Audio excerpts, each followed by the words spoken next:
Most people think budget allocation is just about spreading money around. They think it's a matter of put more in where it worked last year and cut what didn't. That's how most teams start. But here's what they don't get. That approach ignores the real problem.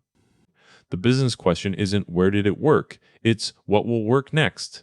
The budget you're allocating now is a bet on the future, not a reflection of the past.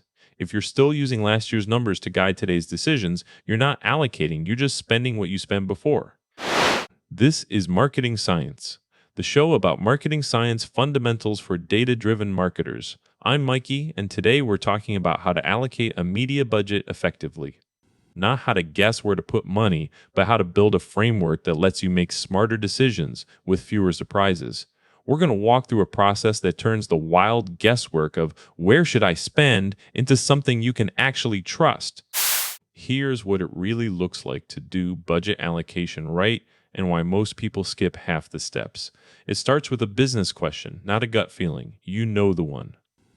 Where should we put our $9.6 million budget next year? That's a big ask, but it doesn't come from nowhere. It comes from asking what problem you're solving. Is it sales volume, market share, customer lifetime value? Each of those needs different framing. So, the first step is to define not just what you're going to measure, but why. If you're measuring revenue, that's one thing. Contribution margin gives a different story. Let's talk about how each KPI changes your lens and your expectations. Revenue tells you how much money you bring in, but it doesn't account for the cost of acquisition or ongoing customer support.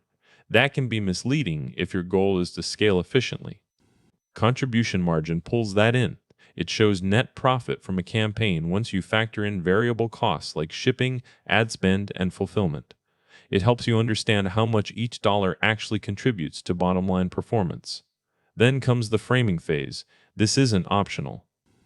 You're building a lens through which you'll evaluate everything else. That lens has to be consistent across all decisions.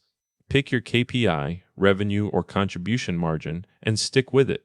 Justify why, not just because that's what worked last year. Because if you change the frame later, you're essentially rerunning the whole process. You'll waste time and energy, and you'll lose sight of what's driving performance. Next is data collection, not just gathering it, pulling out the signals from noise. You need clean, consistent historical performance by channel, by campaign, and by audience. You'll be looking for trends, not just averages. If you're spending 20% of your budget on Facebook and it's generating 60% of your revenue, that's a signal. But if the same channel is also burning through 70% of your media spend and only returning 30% of revenue, that's another. You're not just looking at totals, you need to look at performance per dollar spent, how different audiences respond across channels, how campaign formats affect results. This is where you start to see the true impact of each dollar. For example, a channel might have high conversion rates in January, but those drops off dramatically by June. That tells you something important about seasonality or how attention shifts, and that impacts budget allocation. The third step, experiments. Not just one-off tests, but a series of decisions that are designed to tell you which channels or creatives move the needle when it matters. Run controlled experiments. Test different audiences, different messages, different formats, and then measure them in context with your framing. Don't assume. Don't guess. If you don't run these, your budget allocation is based on intuition, not insight. You need to think about how many tests you're running, what your sample size looks like, and how long each test takes to be meaningful. You can't just run a few experiments here and there. You want a steady stream of data that builds over time. That way, even when you change your budget allocation based on new insights, you're not making decisions in the dark. Once you have that data, model the future. Build a predictive model that looks at performance across channels, audience segments, time periods, and what's happening in the market. It's not a crystal ball. It's a way to understand how different inputs are likely to perform based on past results. You're not guessing where to put money, you're making an informed projection. Think about what data goes into this model. It has to include performance history, demographic trends, seasonal variations, budget constraints, and even competitive movements. If there's a competitor launching a big ad campaign, that might affect how well your own channels perform next quarter. The better your model is, the more accurate your future projections are. Then triangulate. Take that model, compare it with the data, test it against experiments, and see if they all line up. If the model says spend more here, but the data shows this is a loss zone, something's off. That's where you dig deeper, and that's where most people stop. You don't want to be the marketer who throws data at a problem without checking whether it makes sense. Triangulation helps you avoid jumping to conclusions too quickly. It's easy to see one set of results and say that worked, but if your experiments show something else or your model says otherwise, that's the moment to investigate further. Maybe the past trend is no longer valid, or maybe there's an error in how the data was gathered or interpreted. And finally, allocate. But this isn't just putting dollars in a spreadsheet. It's using all the layers above to make a decision that's not only rational but defensible. It's not enough to say, we put more budget here. You need to be able to explain why and how you'll know if it worked.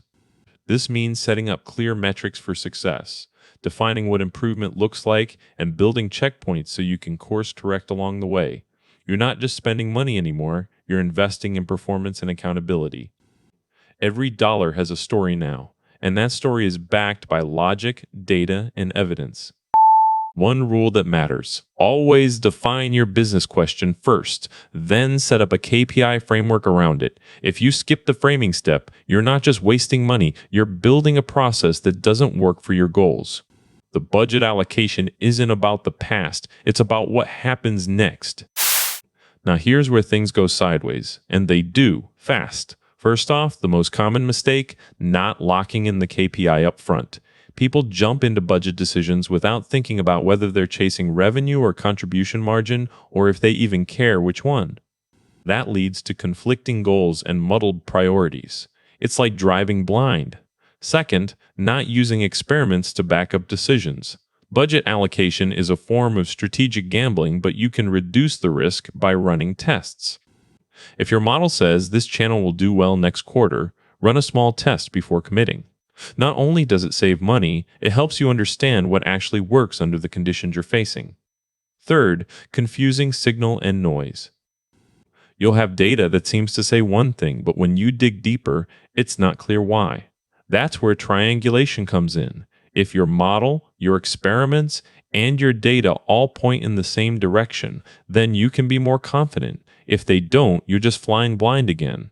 And here's a hard truth: many teams still don't even try to model future performance. They look at old results and assume that's what will happen next year. But markets change, consumer behavior changes, and campaigns evolve. Without modeling, you're not preparing for what happens next, you're just repeating what already happened. There's also a lot of variation in how teams apply this process. Some skip framing completely because they think it's too much work. Others jump into experiments without solid data behind them, leading to wasted effort and bad decisions. Some treat modeling like a black box they don't understand or trust, so they rely only on gut or past performance. What all these approaches have in common is that they're trying to make the right decision with insufficient information. They're flying blind, even when they think they're being methodical, and that's dangerous. Especially if you're dealing with a $9.6 million budget, where every misstep costs real money and affects long-term strategy. So here's the loop in a sentence. You start with a clear business question, frame your KPI properly, collect data, run experiments, model the future, triangulate the results, and then allocate the budget based on that. If you skip any of those steps, especially framing or modeling, you're just guessing. And that guess is probably wrong. That's marketing science. If this one earned its time, the full system is inside the course at learn.mikey.ai. I'm Mikey. Go make your budget decisions count.